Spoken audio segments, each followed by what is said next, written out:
an edition of the show that sort of is a show in Portland, but we're not drinking a Portland beer. This is live from the Residence Inn Hotel. Yes, whenever you watch this, it's live from the Residence Inn Suites in Portland, Maine. But I'm drinking a beer from Ohio, from Hoofhearted. It's a joke. They're a very silly brewery. This beer is called We'll Do It Live. You may recognize the ridiculous Bill O'Reilly reference. If you haven't seen the video, look it up. Just say We'll Do It Live and you'll find it. And they say it's a Belgian Tripel India Pale Ale. It's 8.5% alcohol. Some people might call it a Belgian IPA. I've never had anything from this brewery before. It's the first time I've ever had access to their beers. And there are just a few cans at a beer store in Portland. And I guess I'd heard that they are popular for some of their double IPAs and just hoppy canned concoctions. And this one looked very interesting, and I think it's super fresh. And it's the first time it's ever been released because there are only any check-ins on Untapped in this month of February, and it's right now February 16th. So, and it can't be more than 2 weeks old at that. And it's made with a whole bunch of hops. There's Mandarina Bavaria, Huel Melon, Opal, all new wave German hops, and then Azaka and Eldorado from America. And they say they fermented with the Orval yeast strain. I'm assuming that's their primary yeast at Orval, Belgian yeast, and not the bottle conditioning yeast they use, Brettanomyces from Orval. And I just really wanted to try this beer. They don't say exactly what they dry hop it with. Ooh, but it's very orange and bright. And I'm using the interesting glassware they gave us at this hotel, which is pretty nice. But it's real bright yellow, a little hazy, lots of head. And it's a lot of candy, bubblegum, juice, orange cotton candy. Oh, it smells really sweet. I don't think it's going to be sweet though. It's almost a little heavy-handed on the yeastiness, but I think it's brought out by the fruity hops a lot.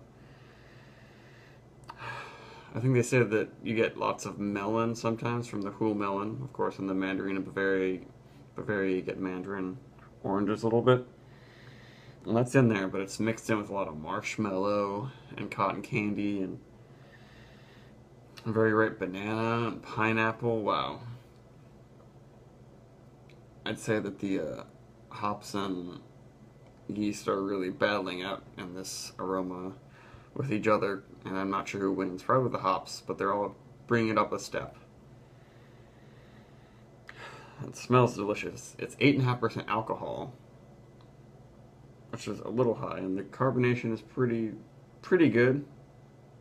Quite a bit. Not super hazy, but it seems like it's in a somewhat New Englandy style because of the haze and the super paleness and the sweet, juicy aroma. That's a pretty big aroma too.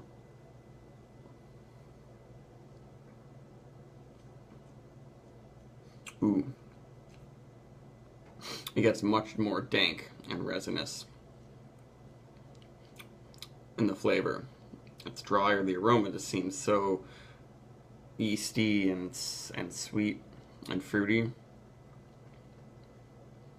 But it does hit you with a good amount of resinous, pungent hops, but they don't take over. The finish comes back a little bit to that juicy yeasty fruit.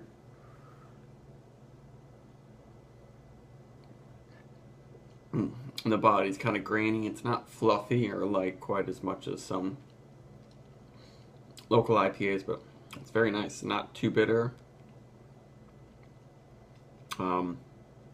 There's a little bit of sweetness, but not as much as you might guess from the aroma. Yeah, that is nice.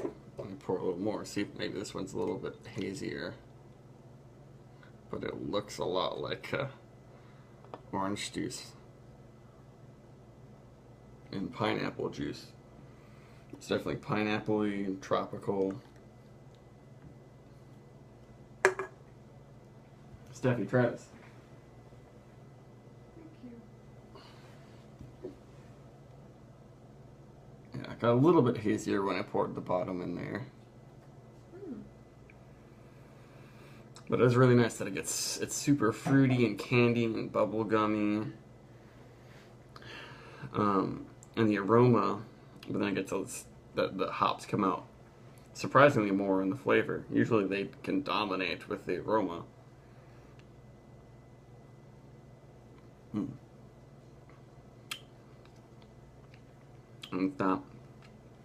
the carbonation isn't kind of making it soft and fluffy. It's making it a little bit more textured and a little bit harsher in the palate. But I think that works. It's a little necessary to deal with the sweet flavors. It's very pleasant.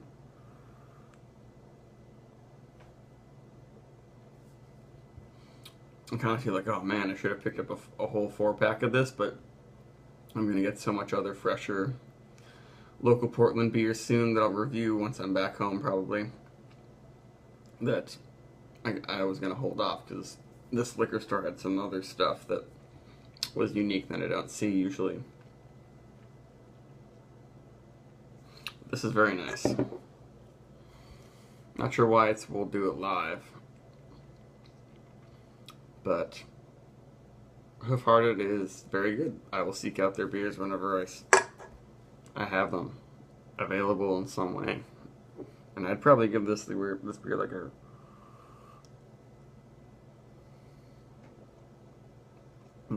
maybe an 8.5, 8.25. I wouldn't really say it's a Belgian Tripel. It's much more in the American sort of Belgian IPA territory, but they don't overdo it with the yeasty, bubblegummy sweetness, I'd say. I think the German hops actually work really well to connect the more pungent American hops with this. And it's just like all sorts of tropical and almost berry hard candies mixed in with some harsh resinous hops. Probably the Izaka's bringing in a lot of the resinous qualities, and the Eldorado's kind of bridging the fruity candy gap in with the softer kind of more melony and somewhat Belgian yeasty fruity type hops from Germany, and it works really well. Yeah, it works a lot better than if you just make a really bitter beer with lots of Centennial and then use some Trappist yeast strain. It doesn't always connect very well. This is really pleasant. And even the burps, I'm noticing the Eldorado hops and things. Yeah, probably 8.5. Now it's getting a little bit bitter. Maybe 8.25, something. But anyone who likes any kind of Belgian beer or hoppy beer will probably like this a lot. If you just like IPAs, you don't like Belgians, and you swear them off, then maybe try this one, because you're clearly missing out on lots of great Belgian beers. And the yeast is worth understanding and seeing how it can be done really well, especially because there's a lot of American breweries, especially that use Belgian yeast in a not the best way. But this is good. Very good. Goodbye.